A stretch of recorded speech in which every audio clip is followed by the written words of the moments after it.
কিরে, তোরা তিন বোন এখনো সরকারি সুতো কাটছিস? হ্যাঁ মা, কাটছিলাম তো। কেন, কিছু বলবে নাকি?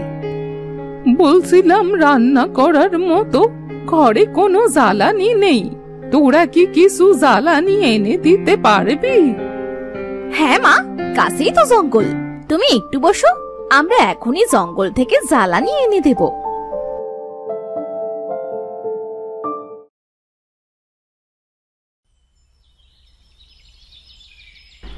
হ্যাঁ রে ছোট, তাড়াতাড়ি কিন্তু বাড়ি ফিরে যেতে হবে। যে যার মতো জ্বালানি কুড়াস, আমি এইদিকে যাচ্ছি, তুই ওইদিকে যা, আর বড় তুই এখানে থাক। আচ্ছা ঠিক আছে, তোরা যা তাহলে।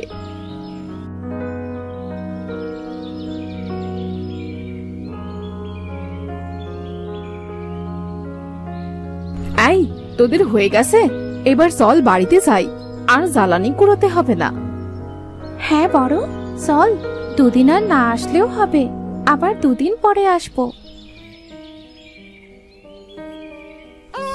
এই দাঁড়া দাঁড়া, মনে হচ্ছে কোনো বাচ্চা কাঁদছে। হ্যাঁ, বাচ্চারই তো কান্নার আওয়াজ মনে হচ্ছে, ওই দিক থেকে আসছে, চল তো গিয়ে দেখি।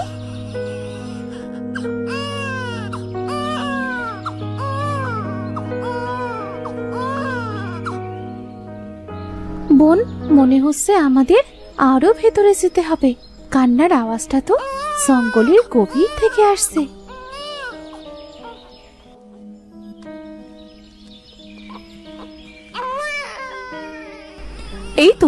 এই তো সেই বাচ্চা। আহারে, বাচ্চাটার মা কোথায়? বাচ্চাটা কি ফেলে দিয়ে গেল নাকি?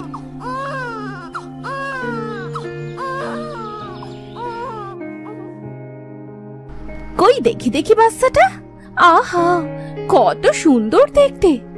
আর দেখ, কোলে নেবার সাথে সাথেই কেমন চুপ হয়ে গেল বাচ্চাটা। কিন্তু এই বাচ্চাটা নিয়ে এখন আমরা কি করব? কি আর করব, এইটুকু দুধের বাচ্চাকে তো আমরা ফেলে যেতে পারি না। চল, আমরা সাথে করে নিয়ে যাই। হ্যাঁ কিরণ, তুই ঠিক বলেছিস, আজ থেকে আমাদের তিন বোনের এই একটা ছেলে, বুঝলি? আমরা একে খুব ভালোভাবে মানুষ করব। এবার কি হবে? আমরা তো বাঘের সামনে পড়লাম, আজ বুঝি আমাদের আর রক্ষে নেই। আমরা মরলে মরবো, কিন্তু এই অবুঝ শিশুটাকে আমরা কিভাবে বাঘের মুখে তুলে দিতে পারি?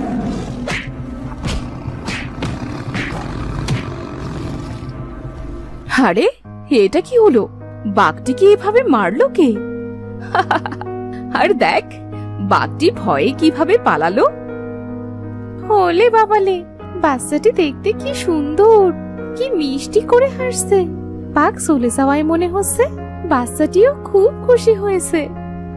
এবার চল তো বাড়ি ফিরি, মা মনে হয় আমাদের জন্য অপেক্ষা করছে।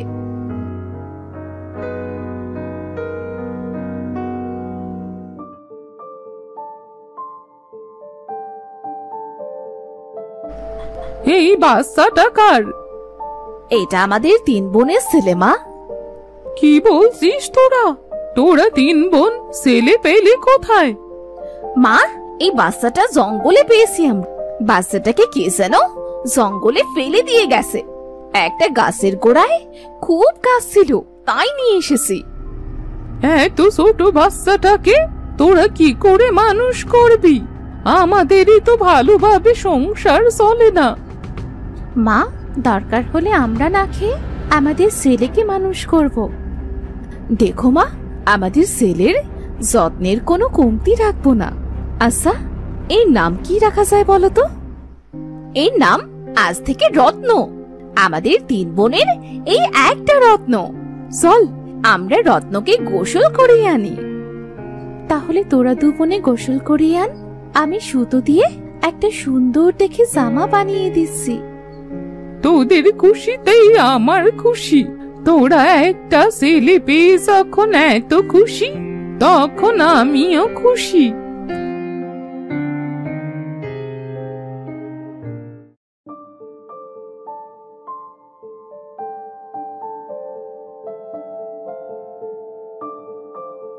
দেখ, আমাদের রত্নকে কত সুন্দর দেখাচ্ছে।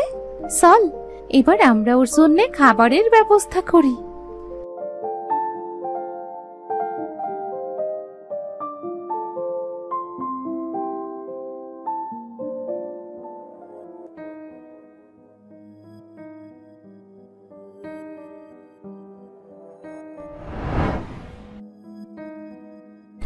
এই তুবা,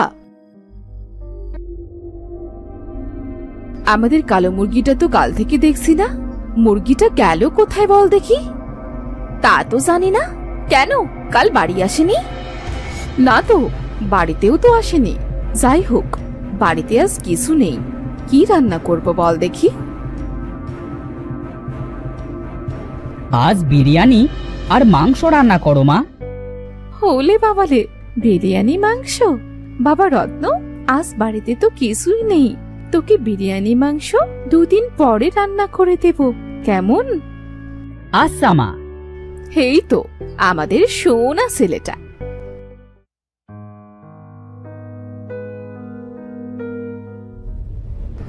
এই তোরা দেখ, আমাদের হাড়িতে বিরিয়ানি মাংস এলো কোথা থেকে?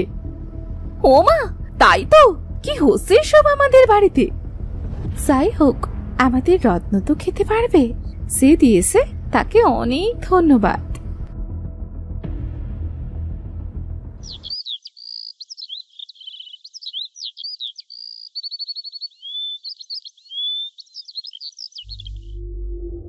বড় ছোট, তোরা এদিকে আয়।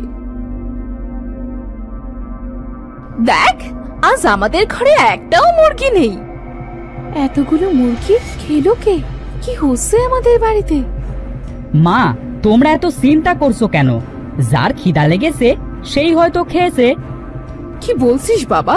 তাই বলে এতগুলো মুরগি? এই মুরগিগুলো তো রান্না করে খাওয়ালেও মনকে বোঝাতে পারতাম। মনে করো আমিই খেয়েছি। তোর মাথা খারাপ বাবা? কি ভুলভাল বকছিস? চল ঘরে চল। মা, আমার এই ভাঙা ঘরে থাকতে ইচ্ছে করে না। একটা বড় প্রাসাদ বানিয়ে দাও না মা। আমরা যে গরিব মানুষ রে বাবা, এত টাকা যে আমাদের নেই। চল বাবা, ঘরে চল।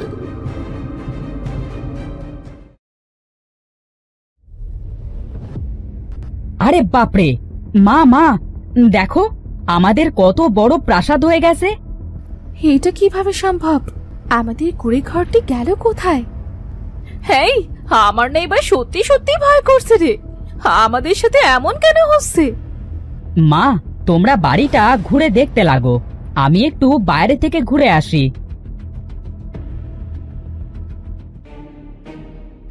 আমাদের ছেলেটাকে আজকাল কেন জানি স্বাভাবিক মনে হচ্ছে না। হ্যাঁ বোন, ঠিকই বলেছিস। যখনই রত্ন মুখ দিয়ে কিছু বের করে, তখনই সেটা হয়ে যায়। আজ যদি মা বেঁচে থাকতো, তাহলে আমাদের কিছু পরামর্শ দিতে পারতো। এখন আমরা কার সাথে কি বলবো কিছুই তো বুঝতে পারছি না। যাই হোক, এখন থেকে রত্নকে আমাদের চোখে চোখে রাখতে হবে। চল, আমরা রত্নর পিছু নেই।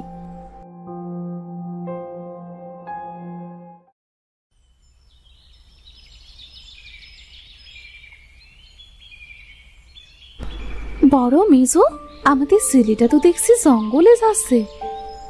চল আমরাও জঙ্গলে যাই, না জানি ছেলেটা আবার কোন বিপদে পড়ে।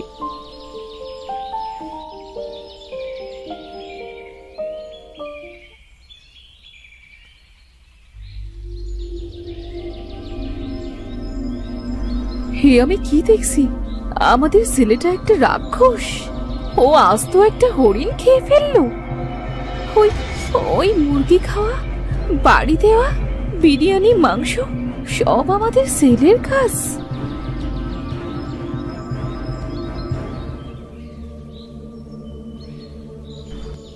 মা, বাঁচাও, আমাকে বাঁচাও মা। তোমরা কোথায়?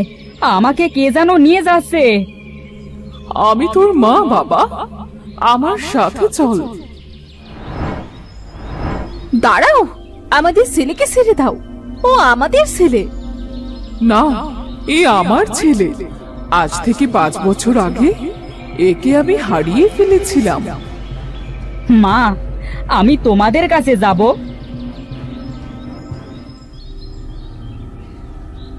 রত্ন রাক্ষস হলেও যে আমার সন্তান, ওকে ছাড়া যে আমিও বাঁচতে পারবো না। আজ থেকে 5 বছর আগে আমার ছেলেকে একটা গাছের নিচে রেখে শিকার ধরতে গিয়েছিলাম, কিন্তু এসে আর পাইনি ওকে। হ্যাঁ হ্যাঁ, একে আমরা গাছের নিচ থেকেই পেয়েছিলাম। ও খুব কাঁদছিল, তাই ওকে আমরা বাড়িতে নিয়ে যাই আর আমাদের সন্তানের মতো মানুষ করে তুলি। এখন আমার সন্তানকে আমার কাছে ফিরিয়ে দাও। মা, আমি তোমাদের ছেড়ে যাব না। বাবা, এই জঙ্গলের পরিবেশেই যে তুই ভালো থাকবি, আর সত্যি এটাই যে এই রাক্ষসটাই তোর সত্যিকারের মা। মা, তোমাদের অনেক ধন্যবাদ আমার সন্তানকে এত আদর দিয়ে মানুষ করার জন্য। এত বছর আমি যে তাকে অনেক খুঁজেছি।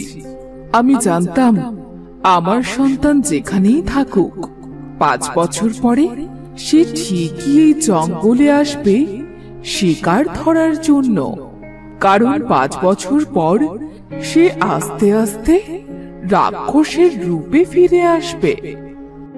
মা, আমি তোমাদের জন্য প্রতিদিন এখানে অপেক্ষা করব।